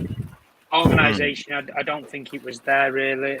And if I'm being honest from the whole, I think he was probably maybe behind, maybe just in front of Deleu, one of our 2 worst defenders on the night. For me, I might give him a 4. Yeah, I think you summed it up. I see the VAR room gives Jamie Wayne gives him a 0 actually. He was on the pitch, so he should at least get 1. Varane 3, maybe even 2, says Matty R. I see Madhouse gives Varane a 2. Mark Davis gives him a 4. So, and even Bosic comes in with a comment. He says Varane is pissed off with Ted Lasso. He honestly doesn't want to be here, in my opinion. Yeah, and as Thomas was saying, Craig Warby comes in here and says Varane is awful the last 30 minutes. That pass to Maguire led up to the winner. I see that a lot of people are not happy with Varane. He averaged like a 2 in the VAR room. Tom gives him a 3. Mark, what do you give Varane? I give Varane a 2 because I think he was the cause of the last 2 goals. He kicked the ball up in the air for the third one. It dropped to a Copenhagen player, led to the free kick. I blame him for the last 2 goals as well as, I give him the low and Onana the blame for the last 2 goals because, in my honest opinion, as the most senior player, Champions League Varane, he was supposed to be leading the back line in the last few minutes when we took the lead. He's supposed to be having everyone sharp. He's supposed to be making sure the balls are cleared. No one is playing with anything. We're already down a man. There's no need to be doing for it to be pretty, in my opinion. At that point in time, it's just to win the game. You know what I mean? Get the clearance in, reset the defense, let everyone settle down, face the ball. So I have to give him a 2 or something like that because I think that's 2 is the right character for him. I see the VAR room and also I give him a 2. When it comes to Maguire, he had actually a positive game. I liked what I saw in the end of the game. He was actually trying really hard. He had one really hard shot in the crossbar. He also got a yellow because he complained to the referee in that situation. But I think he was one of the best players on the pitch for us today. He was showing some positives. I have a question about Maguire though. Like, didn't he score a goal? Like I saw him put the ball in the back of the net. I'm struggling to figure out what happened there in the play. It looked like the keeper bobbled the ball. One of the United players. Yeah, he headed it out of the hands of the goalkeeper. So it was rightly disallowed, but we never got to see the replay. Soft. He looked soft. If I give that as a foul, very soft. It looked like the keeper bobbled the ball. That's just how it looked to me. It didn't look like anyone headed out of hand. It looked like if he dropped it and Maguire just flicked it off, or whoever it is flicked it away, and it was hats off there. Like it was a scramble and the ball went in the back of the net. But I give Maguire a 7.5, maybe even an 8 because I think he was solid. That shot, one centimeter lower, was goal. You know what I mean? He almost scored before that was disallowed. He was challenging. He was protesting. I think Maguire had a really good game, and I think it's like I don't know, some kind of resurgence from this guy because the last couple of games he's played, he's been looking. Yeah, he solid. showed some heart and spirit. Yeah. So I'd agree. I mean, he found whatever mojo some of the guys dropped, and he picked it up and he put that in his pocket. I'd give him a 7.5 today because he was good. Yeah, I see here Matty R gives him a 6.9 actually. 6.9. 69, dude. And we have RJ, he said, but a hit by Maguire, man. Mark Davis gives him a 7. Madhouse gives him a 7 or an 8. Red J gives him a 6.5. RJ give Maguire a 7. I see Ivo Bosic comes in with a comment as always, as usual. That's good, Ivo Bosic. He said Maguire, he had moments that were 8 out of 10 and other moments that were 2 out of 10. He has it all over the place. Yeah, it's a little bit erratic on the handball. We should keep his hands down and stuff like that. But I get what you're saying there, Ivo. Matty R says Maguire is our future. Oh, I hope God not. And Madhouse ends with Maguire, my player of the month. So a lot of love for Maguire. Tom, how did you see Maguire? Yeah, I thought, if I'm being honest, I think he was our best player on the pitch. Maybe barring Hojlund for the goals that he got and the influence that he had in the attacking third. But I think, as I said before, when we took the captain arm, when he didn't have the armband on him and he come into the football club, he actually played quite well for that part. In that season, he played quite well. You gave him the armband, you gave him the expectation, the pressure was on his shoulders. It just felt for so many moments, it was almost as if the pressure just swallowed him up and he couldn't take the actual atmosphere of it. But as soon as you take the armband away from him, we've seen, like Mark was saying, it's almost like he's reinvented himself. There is that resurgence from him. Yeah. Even on, and to be fair, guys, even on the ball, I don't think he's bad. He's improved a lot on the ball from what we'd seen, especially under Solskjaer, when you couldn't even give him the ball, 10 yards away from a player without him crapping himself. It's almost, and we always used to associate it with Maguire, where a player comes near him, he boots it into the stand. He doesn't do that anymore. There is that sort of recycle the ball and keep it moving, even if you have to play sideways. So for me, I would have given him about a 7 or an 8, to be fair. I'd probably say 7, based upon the result of the actual game. But no, 7. I think it was our best player. We all agree with the VAR room and the panel. We can give him a solid 7 because he had a good game in all aspects, I would say. I see here Madhouse comes in with a beautiful comment. I would say, love Jarvis. Thank you, Madhouse. Just keep them coming. I'll start with Wan-Bissaka, and I'll just say I'll give him a 7 because he was good. His play was good. He was leading Rashford, as Tom said. You know what I mean? He was really stout on the right hand side. I used to think he was not as good as Delo, but like I always say, I wish these players always prove me wrong. Like, even if I don't rate them, I wish they make me apologize to them. And Wan-Bissaka, he has to get an apology because this guy has been a revelation, I should say. You know what I mean? So I give him a 7, maybe a 7.5. I don't know how everyone else feels. What are you saying, Tom? I'd probably said about a 6.5 games. I give Maguire a 7, but yeah, I think even in the Fulham game, he came back and it was almost as if he was one of those missing pieces in the jigsaw. But the thing that I like about Mbisaka, and even as it's been his biggest critique, is in the final third, he can't put a ball in the box, but he can lay a pass in the box. That's the thing that I've noticed with him. The movement, especially for the first goal, to actually turn on the defender where he's not really known for being able to be agile and turn, especially in the final third. When he's defending the ball, yes, but when he's being the aggressor on the front foot, no. Turns the ball and then he notices where the run was going to come from McTominay.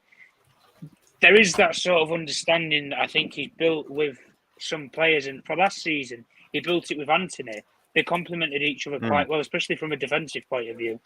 Attacking third needed a bit of work from last season, but from what I saw with Wan-Bissaka, especially from tonight's game, much better.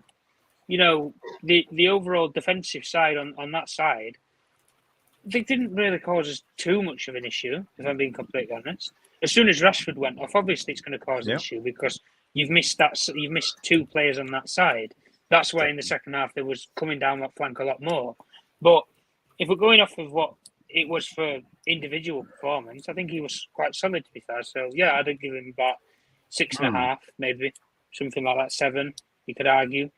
But if it wasn't Maguire going to be man of the match for us, I would have given it Bissaka. Either one of them. Yeah. I think you're onto something there, Tom. I see the VAR room says Aaron Wan-Bissaka played well. What a ball to McTominay for the setup for the first goal. Yeah, I remember. That was good.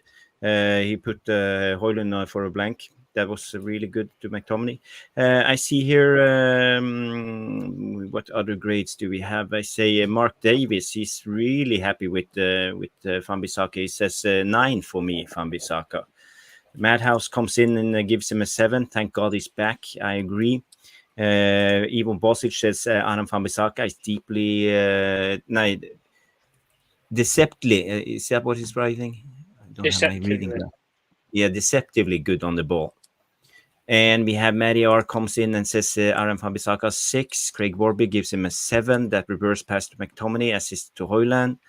And Matty R comes in, guys, we conceded 4 goals. Yeah, we did. But, straight back to reality. I think we can give Wan-Bissaka a 6, in my opinion, and with the VAR room and the panel. Not as good as Maguire, but he had a good game. And we got to remember he played with Rashford in front of him until he get the red card. And then he had, was it Bruno who played on the left or? Bruno. No, Yeah. No, they played split strikers, didn't they? No, it was On the right. Garnacho who defended sorry, in front of him. Sorry, yeah. In front of the Yeah. low. So we was one man down, and yeah, it's not the best working condition for a fullback. He was overloaded a lot of the times. So I think he did well. So I give him a 6. Let's go to McTominay. Anyone want to start? I give McTominay a 6. I think he disappeared for a lot of moments in the game, but he showed up in a few key moments. My God, if he had put that shot under the bar, it would have been something else, you know. But you know, I mean, like, he had so for the assist. He was positive in some positions that he played going forward. But again, I would say, you know, he disappears a lot of time during the game, and it's almost like though he's not even in the game. So you know, I say I have to give him a 6 because he was positive going forward. He contributed to with the goal. He could have had a goal himself. So I had to give him a solid performance with a 6. Okay. Tom? Yeah, I'd probably gone about a 5 or 6. Around about 5 or 6. Average. Nothing to add. No. I just think quite basic average. That's about it. I will give him a plus for his work rate. He was actually good holding on to the ball when we were one man down. I will give him credit for that. But you could see when it comes to playing forward, he tried a couple of times, but he doesn't have the skills for setting up the players in a way that other midfielders have. Doesn't have the quality. That's the problem with it. Yeah, but we already know that. So I think we can give him a 5+ or 6. VAR room say 5.9. Matiar say 4. Yeah, maybe a 5 or 5.9. Yeah, I give him a 5, a solid 5.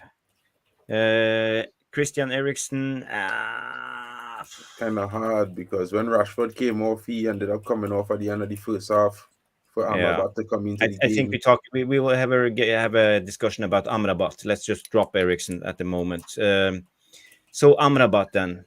I think he had a bad game. He looked slow, very slow. He wasn't up for it, and he was sloppy on the ball. He was losing the ball in vital positions. So for me, I would give Amrabat a 4. Yeah, I agree with you there, Travis. Yeah, yeah. And I see the VAR room. They say Matiar gives Amrabat a 4. Mark Davis gives him a 3. So, and even Bosic had a comment for Eriksen prepared. He said Eriksen was okay, as always, control games. Yeah, it's hard to give, but they played only like Eriksen played for the first half. Each. He played 63 minutes. He actually played more minutes than Amrabat. And okay. I would give Eriksen a solid 5. I mean, if he had played in the second half, I'd give him a 6.5 because I think in the first half, a lot of the reasons we was controlling the game was because of his passing. I really and truly would question Erik Ten Hag bringing on Amrabat in place of Eriksen in the first half. I think he should have kept him on for another 10-15 minutes. You know, I'm usually against Eriksen playing more than a half, but in this game, as I was watching the game, his impact in the midfield, even when we went down a man, you know, he wasn't really losing the ball. The side of that field was strong. You know, we was getting ball passing out. We was getting attacks going. You know, I feel Amrabat came in and we went a little bit too defensive, and then Amrabat was losing a lot of the ball and he wasn't really holding up. He held up in the first couple of games he played. So, like, that's a question from Erik Ten Hag. But so I have to give Eriksen at least a 5 because he played a half. I think if he had played more, I'd have given him a 6. That's what I could say about Eriksen. Yeah, say Craig Warby comes in and said Amrabat slow and clumsy and gives him 4. And Evil Bosic say Amrabat looks like he missed a preseason, and that's probably one of the reasons why he doesn't look fit. He looks very slow. He always been like a running machine. He can run for 90 minutes and work hard with a massive work rate, but now not today. So we got to give him time, I think. Let's go to Bruno Fernandes. I don't know. I think Bruno had a decent game. I think he worked really hard especially when with the defensive side, when we went down with Rashford getting the red card. Plus, he had that penalty. I think he always looked a threat in the game. He was playing a lot of good passes. He made a lot of good decisions. He was always trying to feed Hojlund, feed the strikers, get balls into the box.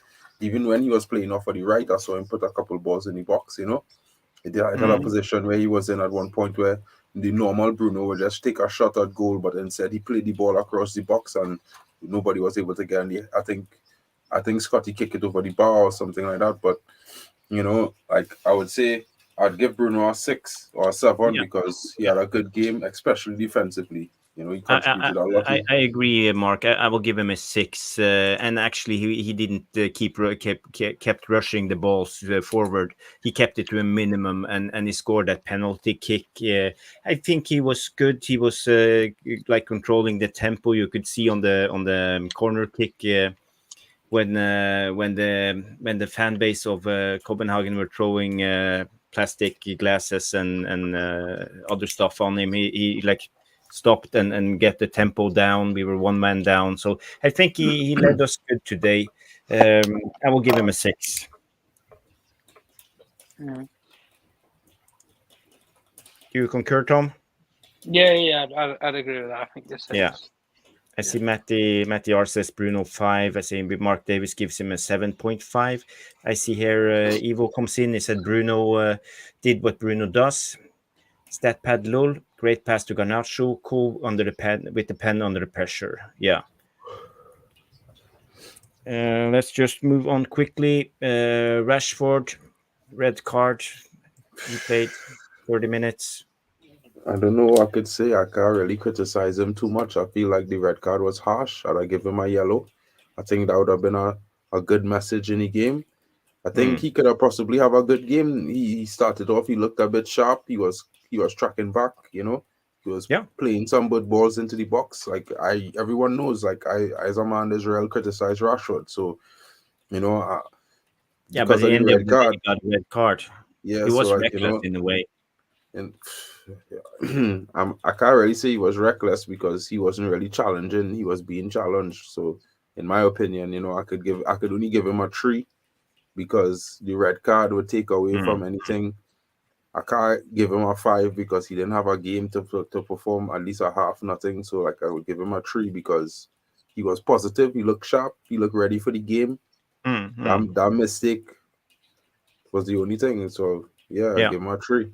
Mark Davis gives him a 6. I see Matty R gives him a 1. Red J gives him a -5.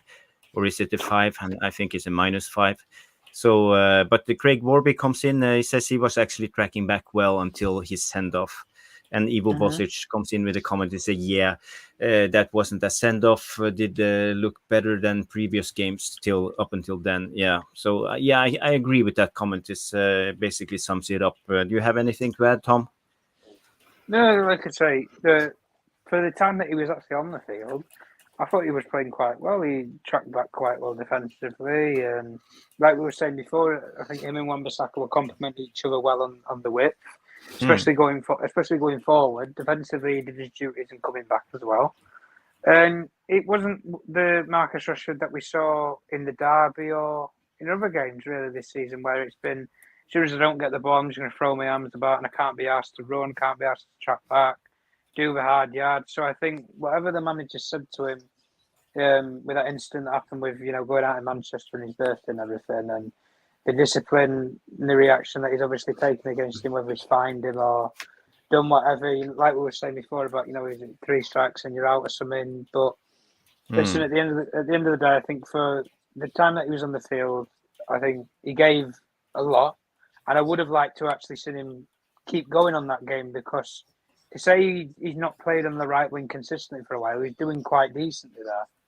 Even I know against, you know, the set opposition, but you can only play what's in front of you at the end of the day, and he was playing quite well.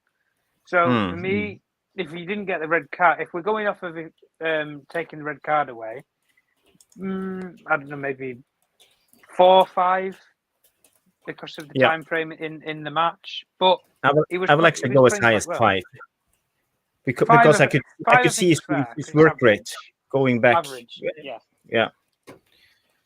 We have Garnacho and Hojlund left, so let's start with Garnacho. 7. I'll give him a 7. I think his defensive work rate. I think his attacking work rate. He had a great game, consistent from the last game. He carrying his form through. You know, he's starting games now and playing well for 90 minutes. It's not like the first 2 games where he wasn't getting himself into the game. You know, he wasn't being patient sometimes. I think he growing into himself. I would like to see him start another game. Well, of course, Rashford received a red card, so, you know, he's not playing the next Champions League game. So, you know, definitely we've seen Garnacho and Pellistri, or Garnacho and maybe even Anthony. So, like, you know, I don't like the red card Rashford received, but at the same time, Garnacho just looking like he's slowly but surely staking a claim for that left wing starting position. So I continue with that 7. Can't really expect Okay, too you much go more as high from as him. 7. Tom, what do you give Garnacho? Yeah, I'd probably give him around about a 6, to be honest. Probably some of the things that Mark was saying. But again, at the end of the day, when you're playing with 10 men, you've got to up the work rate, because you've lost the legs and you've lost one width of the pitch already. So at the end of the day, the game, when it goes down to 10 men, it suits players like Garnacho based upon they're just a ball of energy. Get about the field, stretch. You know, make sure you stretch the play. When you get the chance to take the ball 30, 40 yards on a run, do it. Put the hard work in, put the hard yards in, and then, you know, get the result out of it, really. But yeah, I'd probably give him about a 6, to be fair. Yeah. I see here Ivo Bosic says Nacho did okay. He looks better as a starter now. Needs game time and guidance to get the experience he's needed. Yeah, so that's a good comment, and I agree. I see here Madhouse gives Nacho a 6 or a 7, and Mark Davis gives him a 7, and Red J gives him a 6. So I think we should just give him a 6. Then that's also my rating for Rashford. No, for Garnacho. Hojlund left. Tom, you can go first. Yeah. I think, to be fair to him, he got the service, guys. He got the service. He made the same runs that he was doing against Fulham. Only difference this time was putting it on a plate for him. And unless you give your striker chances in a game, they're not going to score. It's as simple as that. But the thing that I like about Hojlund that we brought, even when we brought him in for, was you could see that he was a complete player, but the one thing that he didn't have was he didn't have the back to goal game. That was the only thing that was missing, but he's improved upon that a lot. And I think a lot of the physicality side of him as a player has impressed me a lot more than I thought it would for someone who's only 20 years old and whose body's still growing and still developing. And he probably won't finish fully developing until he's like 22, 23. So you might see an even bigger and stronger version of him later down the line as a player.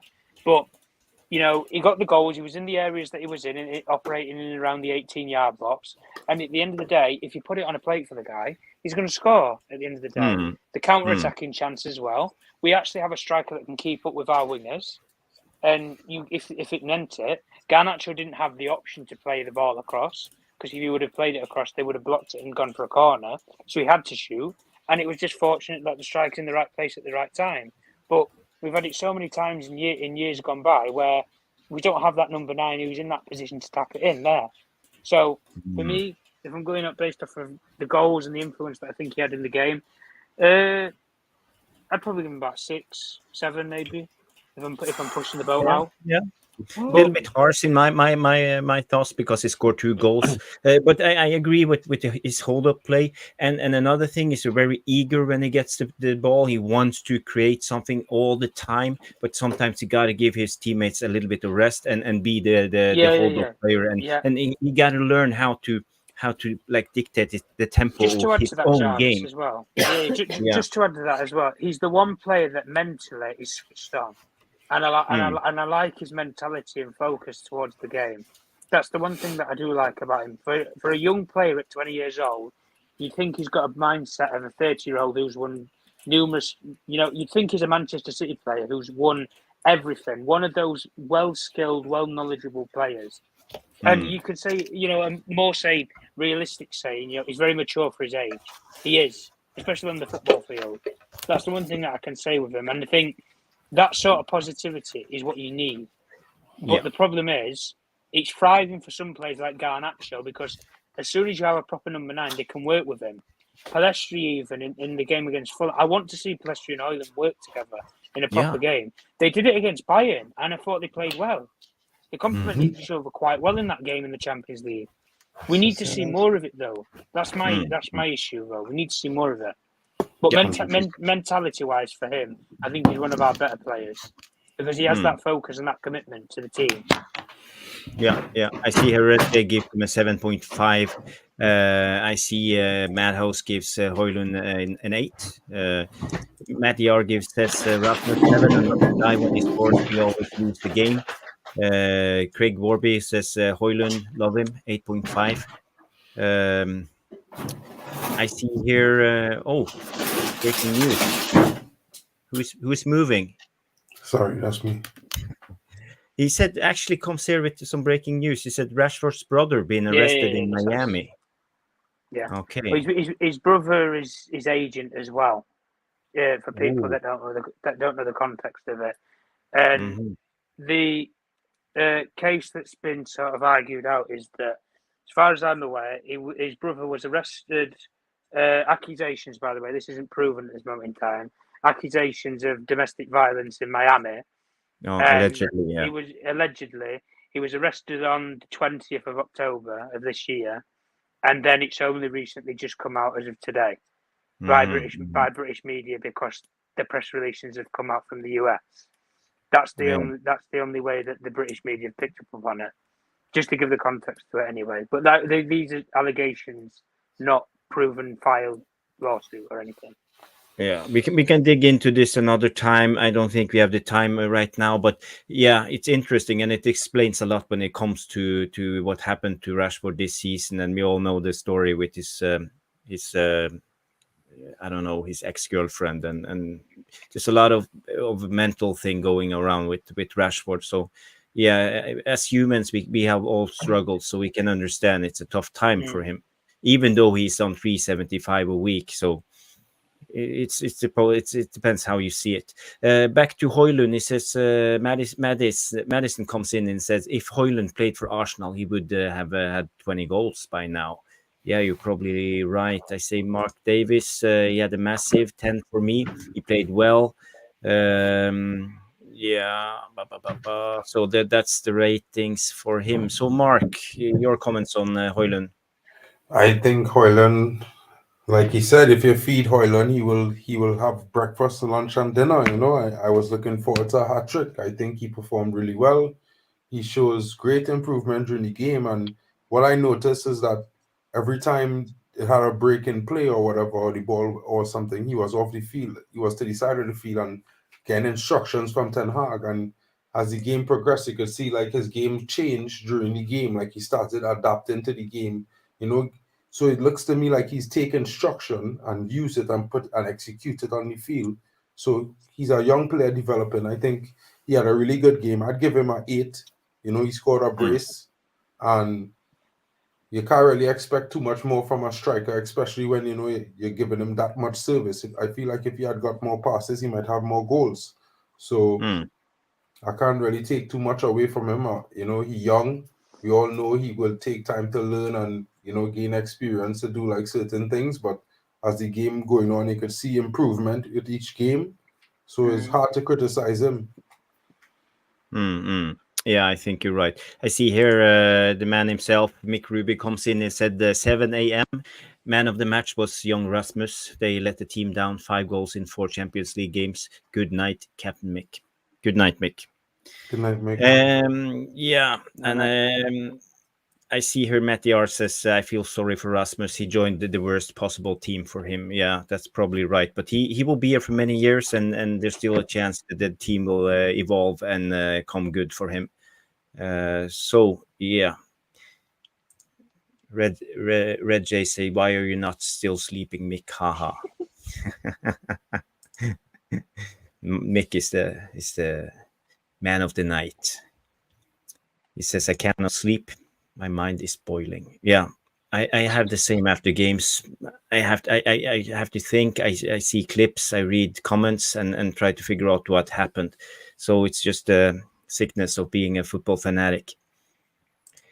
Yeah, guys, we can wrap it up then and say Rasmus Hojlund got the highest grade. He was man of the match with an 7 or 8, I would say. But because of 2 goals, he was better than Maguire. So Maguire was number 2, and Aaron Wan-Bissaka was number 3, maybe with Garnacho. That was the positives. We still have a chance to qualify from the group. As we see this. The table at the moment, it's 12 points for Bayern. We have 3 points. Copenhagen and Galatasaray has 4 points. If they draw in their game and we win against Galatasaray, it's up to Bayern if they want to play a real team or not. So there's still a chance, but I'm not very positive. What would you rate us? Give us a percentage for us coming through this group and qualify for the next stage of the Champions League. Tom, 10%. 10%. We've just agreed there, and we didn't even plan that, guys. That's just straight off the top of our tongues. 10%. Yeah, okay. I can't. I agree with Tom there. We can't go to Turkey and win with mental fragile players. It's not going to happen. It's just not. Listen, prove me wrong, Manchester United players. Prove me wrong, seriously. Listen, we're all here to be proved wrong about these players and everything. For some of us who've written certain players off and everything, that's fine, yeah. Prove me wrong. Maybe eat my words, but I'll be shocked if they go to Galatasaray and win, because they have to win both the games, Galatasaray and Bayern. There's no drawing. And even Bayern at home. I mean, defensively, again, we're a shambles at the back. So, and we tried to go toe to toe and outscore Bayern, and you can't do that and we tried to do that in their own backyard. So, if honestly, if it's up to me, I'd rather just fall out of the whole thing. I don't want to go Europa League. I'm not going, and I said my same point that I said a couple of weeks ago. If we drop into the Europa League, I'm not watching it. Even if we get to the final, I'm not interested. I don't get out. I didn't sign up to play Europa League football this season. We busted a gut last season to get into what, guys? Champions League. And if we can't make it to the round of 16, then we don't deserve to play in Europe. We really don't. So at the end of the day, I'd rather us fall out of the whole thing, just focus on the league, and try and make top 4 traditionally. But I see. That's even that's a struggle. I see here Craig Warby agrees with you. He said we are getting bullied. Jamie Wayne say we never beat them at Galatasaray. Even Bosic say, long story short, we need 2 wins. Bayern might feel the weaker team at Old Trafford, as they already are through. So that maybe will be our last hope. Bayern sending the reserves, and we can beat them at Old Trafford in a must-win game for us. So there's still a hope, but 10%. I saw a good percent here from Matty R. He gives a 6.9. 69, dude. So that's very good. And I must say I'm very happy with the VAR room. A lot of love from the people. They give Jarvis a 10.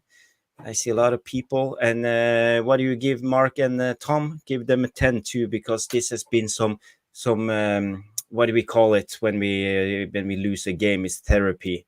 It's good therapy for us to sit here and talk it through, and we move on. We have Luton on Saturday, or is it Sunday? I'm not sure.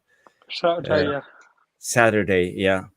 So we will probably come back and do a pre-match for that game and talk about the Luton game. So at the end of the day, I would just want to say thanks to the panel. Do you have any last words, Mark or Tom? Well, I just think it's looking real down right now. It's looking like we're out of the competition. It might not be so much of a bad thing. It might motivate the guys. You never know. If we could come back and win in Galatasaray, something we never do, Ten Hag set records, At the same time, I just look at it like we had a decent performance in a sense. where we see a lot of attacking patterns and a lot of attacking play, and we could see something that's saying, well, okay, if we didn't go down, we could have possibly win this game. Because imagine we could actually say that once today in a bunch of games. If we didn't go down a man with a club or a team, despite the competition in front of us. So I think that's a positive. Despite losing, we all feel down. But at the end of the day, we move on to Luton this weekend, and hopefully we get a win. And we move on from there, one game at a time. Yeah, we got to move on. I see here, Red J comes in and say, Mark is 6. He's our Maguire. You should at least give him a 6.9. 69, dude. And Tom, any last words? Beat Luton. I swear to God, beat Luton. If they don't beat Luton, then like Pete was saying earlier, the writing will be on the wall for this guy. It really will be. Maybe that's what the players want. Maybe not. We don't know. We're not mind readers, and we can't read inside the training ground. But for me, if he doesn't beat Luton, that's the time that I will say that it is time that he has to move on, or for his own career and his own future, resign. That would be even bigger if the manager quit. That's bigger and do you know something? That's the one thing that I think as a club will certify everything that we've all said for years, that this club breaks managers. We've basically got a golden manager who's, wherever he's been, he's won. Wherever he's been, he's progressed. He's been successful. Yeah. But listen. If we don't beat Luton, like Jesus Christ, God help us. Honestly, God help us, because we can't sit there for 2 weeks and contemplate whether we should stick with a guy or not. It's ridiculous. If he doesn't beat Luton, then the whole season has been P-Tong from now. Really, that's the only focus I am. And like we said before when we were going into the Fulham game, Jarvis, I don't care how we win, just win. I don't care how. I don't care about the performance. Just win the chuffing game. I could not care. Win the game, and I'll focus on detail and demographics after the game. But all I care at the moment is just winning the game. Yeah. See here, Ivo Bosic comes in and say, if we don't batter Luton, then we need to look at the coach. Yeah, I think a lot of people feel the same. So let's then we close the VAR room. And I would say thank you to my wonderful panel. Thank you, Mark. Thank you, Tom. Thank you, Peter, for coming on. Thank you, Mick. Even though it's the middle of the night, you support the team. So very good, very nice. And remember, people, hit the like, subscribe if you haven't. And have a good night. Peace, love. I hope you enjoyed this video. Please give it a thumbs up by smashing that like button. Subscribe if you have not done so yet. If you want to take it to the next level, you can always show your appreciation to sponsor our channel by clicking below the video title, where you will see the heart icon with the text saying, thanks. Or you could buy me a cheeky little coffee by scanning this barcode, or visit this link to buy me a virtual coffee. Thank you for watching. I hope you enjoyed this content. Remember, glory, glory, Man United, Glazers out. It is green and gold until we are announced and sold. That was all from me. I wish you a good day and a great match experience, and I shall see you in the next video. Goodbye. Thank you so much for stopping by and watching Mufc Realist TV. Don't forget to like and subscribe and follow us on the socials.